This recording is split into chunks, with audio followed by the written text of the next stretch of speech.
Hello friends, आज की हमारी कहानी एक लड़की के बारे में है जिसे लोग बचपन से ही भोली कहकर बुलाते थे। फ्रेंड्स, भोली को उसके घर वाले बचपन से ही इग्नोर करते थे। इनफैक्ट उसका कोई ध्यान नहीं रखता था। भोली की एक टीचर थी जिसे भोली में स्पेशल इंटरेस्ट था।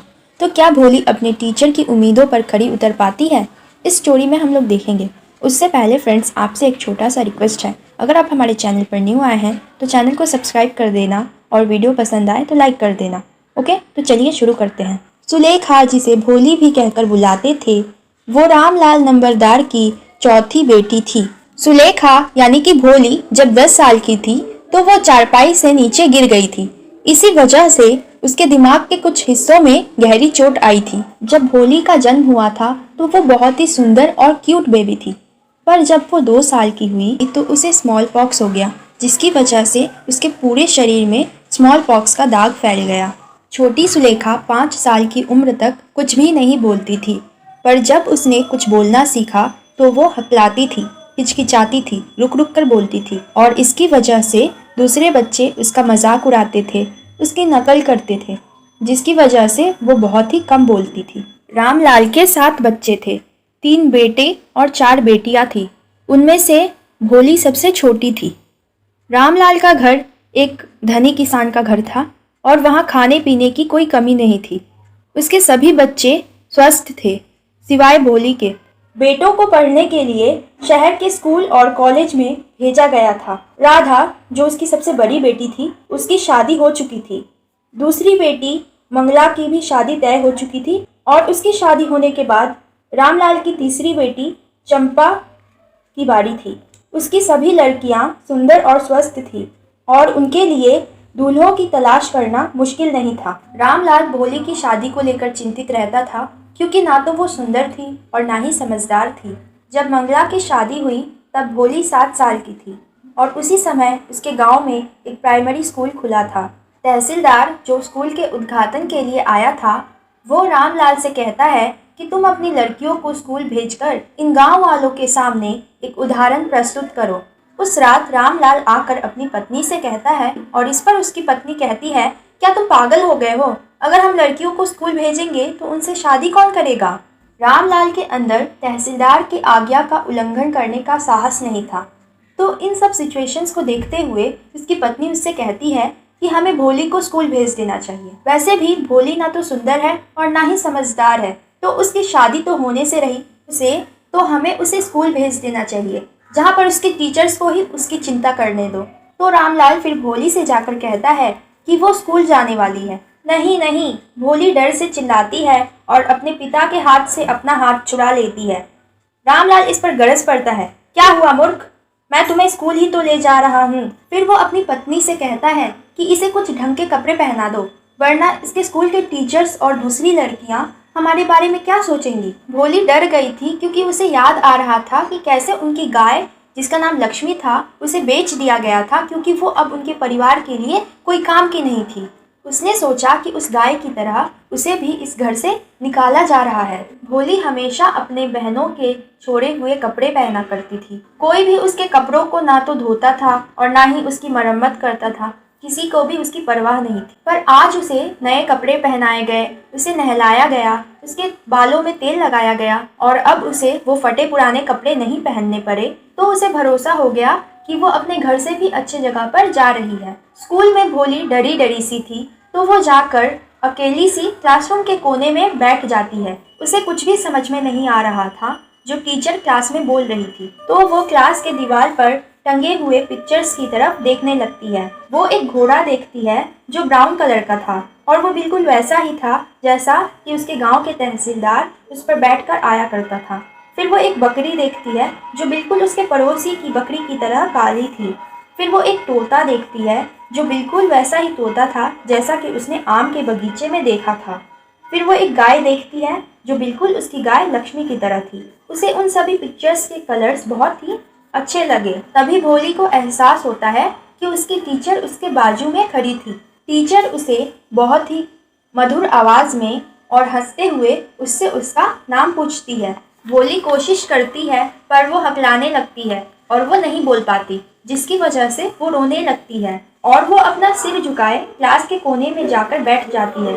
उसकी हिम्मत नहीं होती कि वह दूसरी लड़कियों की तरफ देखे, पर वो जानती थी कि वे सभी उस पर हंस रही थी। जब स्कूल की घंटी बजी तो सभी लड़कियां क्लास से बाहर चली गई, पर भोली क्लास के कोने में ही बैठी रही। तभी वो टीचर आकर अपनी अच्छी सी आवाज में भोली से उसका नाम दोबारा बोलने को कहती है। भोली अपनी दयालु सी टीचर के लिए कोशिश करती है और उनके बार बार मोटिवेट करने के बाद वो फाइनली अपना नाम बता देती है। फिर उसकी टीचर उसे शाबाशी देती है और कहती है कि तुम अपने अंदर से डर हटा दो तो तुम दूसरे बच्चों की तरह बोलने लगोगी। और फिर उसकी टीचर उसे एक पिक्चर बुक देती है और कहती है 1 महीने में तुम इस बुक को पढ़ना सीख जाओगी और इसके लिए तुम्हें रोज स्कूल आना पड़ेगा। फिर तुम अपने गांव में सबसे ज्यादा पढ़ी लिखी हो जाओगी और फिर कोई भी तुम्हारा मजाक नहीं उड़ाएगा। भोली को पहली बार अपने जीवन में एक नई उम्मीद दिखाई देती है। ऐसे ही कुछ साल बीत जाते हैं और रामलाल भोली के लिए एक रिश्ता लेकर आता है। जब रामलाल उस रिश्ते के बारे में अपनी पत्नी से बात करता है तो उसकी पत्नी इस पर कहती है कि भोली तो बहुत ही लकी है कि उसे इतना रिच हस्बैंड मिल रहा है। फिर रामलाल अपनी पत्नी से कहता है यह तो ठीक है, पर वो आदमी जवान नहीं है, वो लगभग मेरी उम्र का है और वो लंगड़ाता भी है। इसके अलावा उसके पहली पत्नी के बच्चे हैं जो बहुत बड़े हो चुके हैं। इस पर रामलाल की पत्नी उससे कहती है तो इससे क्या फर्क पड़ता है, 45 का हो या 50 का, ये एक पुरुष के लिए ज़्यादा उम्र नहीं है और हमारे लिए तो ये सौभाग्य की बात है कि वो भोली से शादी कर रहा है और अगर हमने ये प्रपोजल नहीं एक्सेप्ट किया तो वो पूरी जीवन ही कुंवारी रह जाएगी। आंगन के दूसरी तरफ चारपाई पर भोली लेटी हुई थी और वो अपने माता पिता के बातों को सुन रही थी। दूसरे दिन विशंबर नाथ अपने दोस्तों और रिश्तेदारों की एक बड़ी पार्टी लेकर शादी के लिए आता है और वो बिल्कुल ही रिच स्टाइल में आता है और बड़े ही ठाट बाट से आता है। रामलाल उसकी ठाट बाट और शान शौकत देखकर बहुत ही खुश हो जाता है और वो सोचता है कि उसने कभी सपने में भी नहीं सोचा था कि भोली की इतनी धूमधाम से शादी होगी।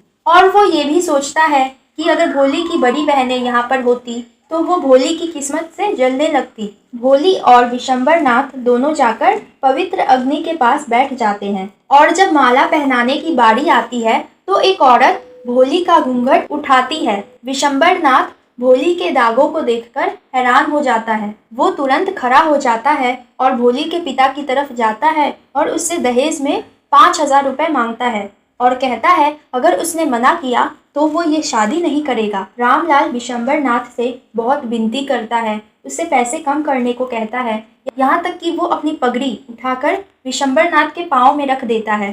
फिर भी विशंबर नाथ अपने फैसले पर अड़ा रहता है और कहता है अगर तुमने पैसे नहीं दिए तो हम यहाँ से चले जाएंगे। रामलाल उसके फैसले के आगे हार जाता है और रोते रोते उसका फैसला मान लेता है और पैसा लाकर उसके पाँव में रख देता है। फिर विशंबर नाथ के लालची चेहरे पर मुस्कान आ जाती है और वो घमंड से माला लाने को कहता है। और फिर जब विशंबर नाथ भोली को माला पहनाने के लिए आगे बढ़ता है तो भोली गुस्से से एकदम हाथ से वो माला पकड़ती है और उसे आग में फेंक देती है और वो एकदम साफ आवाज में अपने पिता से जाकर कहती है कि वो विशंबर नाथ से शादी नहीं करेगी। रामलाल ये सुनकर कहता है क्या तुम पागल हो गई हो, तुम अपने परिवार की बेइज्जती कराना चाहती हो, क्या तुम्हें अपने परिवार की इज्जत का कोई ख्याल नहीं। इस पर भोली कहती है आपकी इज्जत की खातिर मैं इस लंगड़े बुढ़े आदमी से शादी करने के लिए तैयार हो गई थी, पर अब मैं इस लालची आदमी को अपने पति के रूप में स्वीकार नहीं करूंगी। सब लोग भोली को एकदम साफ साफ बोलते हुए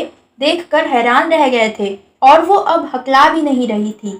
सब लोग उसे बेजुबान गाय और मूर्ख समझते थे। अब विशंबर नाथ अपने रिश्तेदारों को लेकर वापस चला गया। सभी गांव वाले भी चले गए। फिर उसका पिता, जिसका सिर शर्म से नीचे झुक गया था और वो बहुत ज्यादा ही दुखी था, वो भोली की तरफ आता है और उससे कहता है अब क्या होगा, अब कोई भी तुमसे शादी नहीं करेगा, हम तुम्हारा क्या करेंगे। भोली खुद को शांत करती है और अपने पिता से कहती है आप चिंता मत कीजिए, मैं बुढ़ापे में आपकी और माँ की सेवा करूंगी और मैं उसी स्कूल में पढ़ाऊंगी जहाँ मैं पढ़ी हूँ। फिर वो अपनी टीचर की तरफ जाती है जो कि कोने में खड़ी होकर ये पूरा तमाशा देख रही थी और वो इससे पूछती है क्या ये ठीक रहेगा मैडम।